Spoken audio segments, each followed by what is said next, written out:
Hello again, it's your boy Amateur Overlord here, live and direct. Well, as live as you're gonna get it, so that's that's pretty live, I guess. Um, didn't think I'd be doing another current events topic so soon. Um, I'll just obviously I'll do these as and when the new cycle pops them up. But recently, as the title suggests, there was an interview done with an actor that a lot of us know. He's from Northern Ireland. Northern. See, my accent comes out. He's from Northern Ireland, and his name's Liam Neeson. You're gonna remember him from some iconic movies like Love Actually, Taken, probably his biggest franchise he did. I think he did. There's three of those movies. Um, Serious actor, recently turned more action, and he was promoting a movie. And in the interview, he talks about a very personal situation that happened between him and a close friend. Now, the premise of the movie is pretty much the premise of all of his recent movies. Someone hurts him, and then he seeks revenge, and he beats the crap out of them. And so he's there, and he's explaining to the reporter like he can understand the visceral feeling or the need for revenge, because basically someone he's very close to, someone he cared about, was sexually assaulted or raped, and as a result he went into a dark place. And by his own words, he says apparently the lady claims that none of this has been verified, that a black person had assaulted her, and that as a result he went on the road with some kind of weapon, and he was looking to enact retribution for her rape, not against the perpetrator necessarily. He said he was looking for any black bastard. Now, we're gonna dissect this a bit, and I'm not going in on Liam Neeson technically, just because of who he is. It's when I hear things like that, like, it bugs me.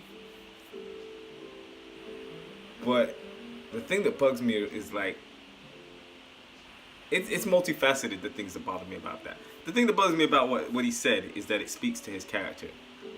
I can't think of why he would bring this up now. Maybe he knew that such a provocative answer, because people aren't stupid, especially if you've been a movie star for a long time. You know that your statement is now going to stick you into the news cycle. Look, we're here talking about it. So he may be what I call trumping the situation. All press is good press, knowing that us talking about him makes him a trending topic. Him being a trending topic will get people to take more interest in him. They'll go look at him. They'll go look more into him. They might check his back catalog of movies. They might go to his new movie. He might see a surge in popularity because he did something provocative. And in our day and age, everything is clickbait. Everything is designed to shock and wow you. We're going to become, well, the subsequent generation is going to become so desensitized to shock value that it's going to take really terrible things to get us to go in years to come. Personal opinion of mine. But anyway, him saying he's looking for a black bastard up in Northern Ireland, which I know Northern Ireland has black people, but back when this probably had happened, but Northern Ireland ain't known for having a lot of black people. I'll put it that way. Like, Ireland in general has not been, not that Great Britain has been either, has not been very kind to people of color per se. Don't get it wrong, like, Irish people in general are loving, gentle, beautiful people. Like a lot of the close people, like a lot of like the friends I don't even hate saying. I love my friends that I know are, I got black friends now, but generally like Irish people, they tend to be, in comparison to English people, more family orientated, more down to earth. But then at the same time, like there's some people I know, some people I work with even, not the younger guys, the older guys that are just a-holes. I remember one dude at work called me colored, and he did it in his opinion affectionately, and I was like, yo dude, I'm not colored, I'm Afro-Caribbean, I'm black, I'm not colored, whatever, anyway. But he's from that time period where that's how they talk about black folk. But anyway, again, see, sometimes I just go off on tangent. So Liam Neeson says he was out there looking, and he didn't even say he wanted to beat up or hurt or cripple. He wanted to kill Now, like I said, if it was pointed at the person that had hurt his friend, I get that. But he was saying he went to pubs, which are like bars if you ain't clued up, uh, hoping that a black person would say something reckless so that he could kill them. Some indiscriminate ass murder. And I was saying to my boys, because this all went around the group chat, we was all going back and forth. Well, mainly me and one of my close boys was going back and forth. And like, obviously it didn't seem like anyone else really wanted to get into it. But I was like, yeah, I'll speak on it. And I was saying it speaks to his character. It speaks to his character that he was willing to do some indiscriminate killing. Like, I can imagine having someone hurt in my family or whatever and wanting to hurt that person. And even if I'm being reckless, go after someone they care about. But that's a personal attack. Like that's I think warranted. To want to hurt someone indiscriminately, that speaks, in my opinion, to a deep-seated prejudice. And they were even discussing it on LBC Radio last night. And I was thinking, yeah, this is deep-seated prejudice there. He wanted to add his feeling for revenge to his prejudice towards black people. There must have already been something there in his heart that made him dislike black people. So when he heard that one of them did something that was bad, it now connects to that prejudice, which is just just like the hatred that was there, and he's just linked it all together. And that was, and you know, like he says he was wrong for how he was feeling. He didn't act on it. You know, good for you. You know, you're gonna murder you're gonna murder an innocent black man, and you didn't get the man a cookie. But I'm like, it speaks to his character. And what really always, like I said, this is what bothers me about this. I don't think he's an isolated case. I think there, and I heard I heard a lot of black people defending him.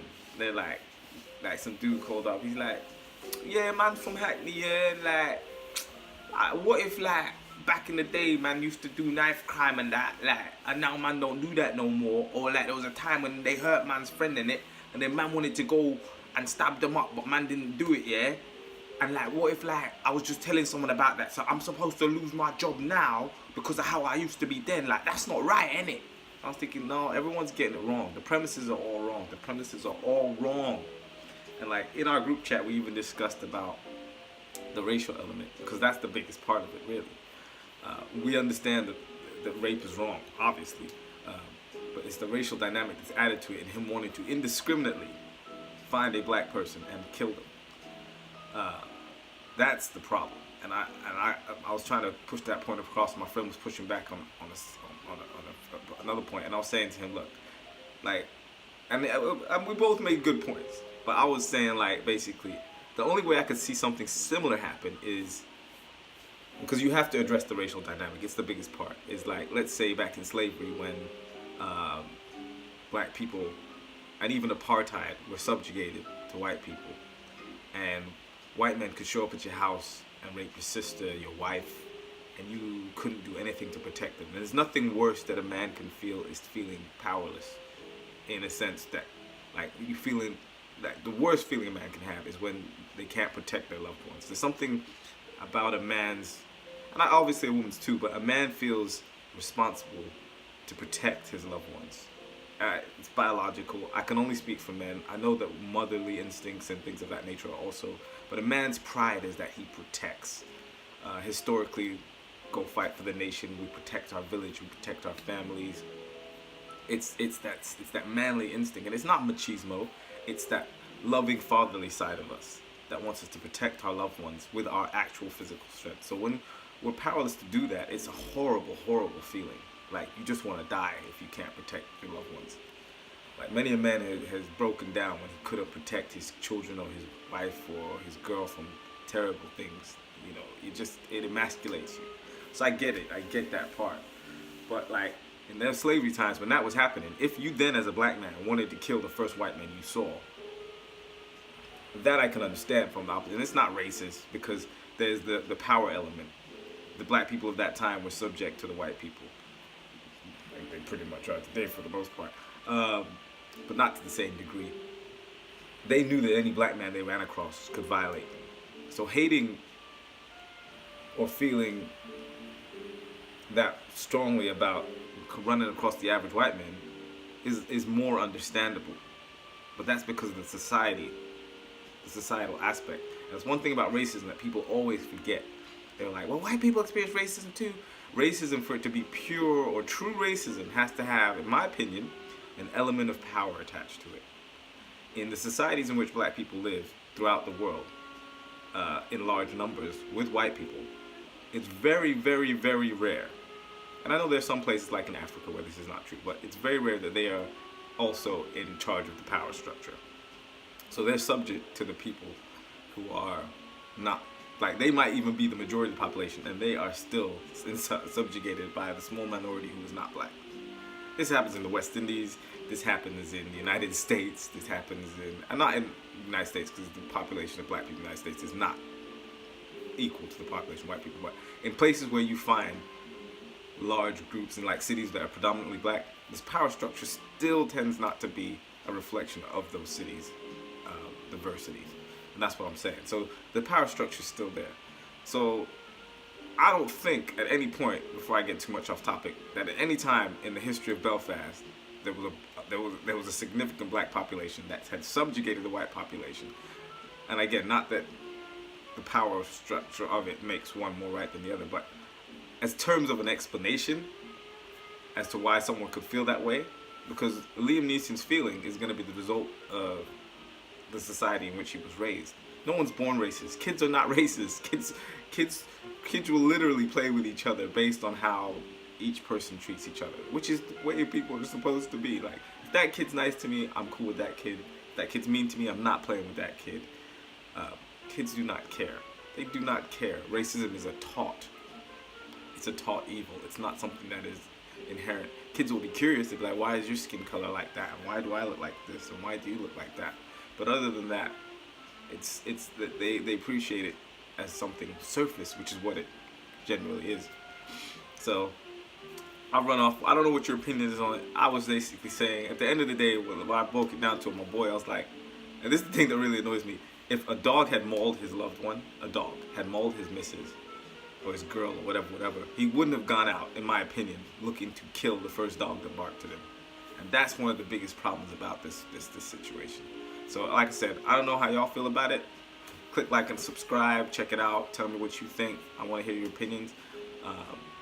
Especially if you're white, let me know. Let me know how you feel. And if you're black, obviously, let me know how you feel too. I'm Amateur Overload. I'm signing out. I love you. Do something nice for one another. And have a great day.